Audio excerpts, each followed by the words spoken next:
Well, thank you, Anthony. And now let's take a look at this morning's top stories. Here's what you need to know before you go. A crowd of Siouxlanders turned out to welcome home more than 80 veterans who took off for Washington, D.C. on the latest Midwest Honor Flight. It was an emotional day for many of the veterans, culminating in a celebration that for some was long overdue.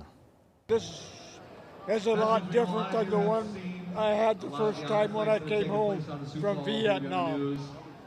We didn't know how this was going to It work. was, But your community, it was a beautiful day. If they get an opportunity to do this, every veteran needs to go on this trip. The flight took off early yesterday morning from the Sioux Gateway Airport.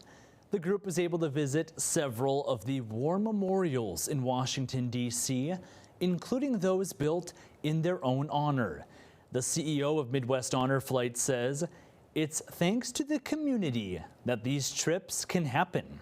It was a great day.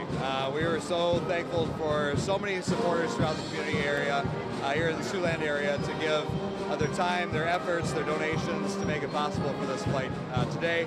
For so many veterans to have the chance to see their memorials in Washington, D.C. The community helped raise nearly $200,000 to make yesterday's flight happen.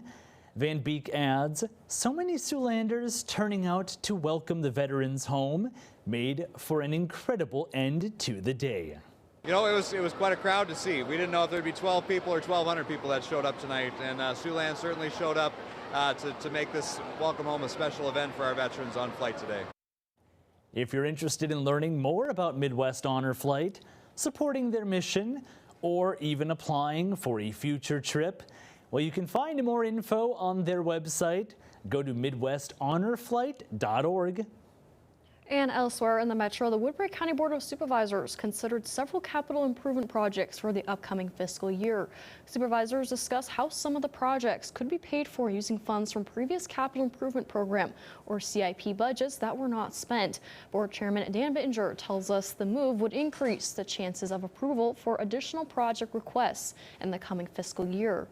With this new information about we can backfill some of our prior year CIP money to use to approve current CIPs, it does allow us to pass more because it creates more of margin and cap space for us.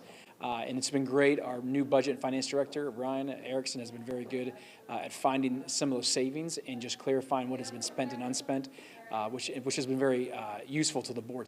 And the board decided to table the discussion to next week's meeting in order to gather more information and exact costs for current project proposals. Well, finally, a proposed renovation and expansion of the Norfolk, Nebraska Police Division is making progress. During Monday night's meeting, officials with Tessera Incorporated presented a new estimated cost of $13.4 million. That's up from a previous estimate of $10.98 million. The project now set to be open for bids. And one last check on that forecast. What can you tell us, Ethan? Yeah, we got some fog this morning, but that should burn off by 8 or 9 o'clock this morning for most, and 10 o'clock for everyone. We'll see some morning sun followed by increasing clouds. There's a 10% chance of a shower today, as we see a high temperature of 76 dropping down to 52 for the overnight hours, partly cloudy and quiet. Both today and tonight will also feature light winds, and we'll see a few showers possible Thursday through Saturday. We could also see some reduced air quality between now and then for that wildfire smoke, so continuing to keep an eye on that as we have air quality alerts in effect through 6 o'clock tomorrow morning in Iowa. We do see more sunshine return as we head into Sunday and the start of next week, especially by Wednesday. We start to heat up back to 87 degrees. A few showers and storms possible by Thursday, June 12th. That's also the next day we'll see likely that drought monitor update except for tomorrow, but keep in mind Monday and Tuesday's precip won't be reflected till then.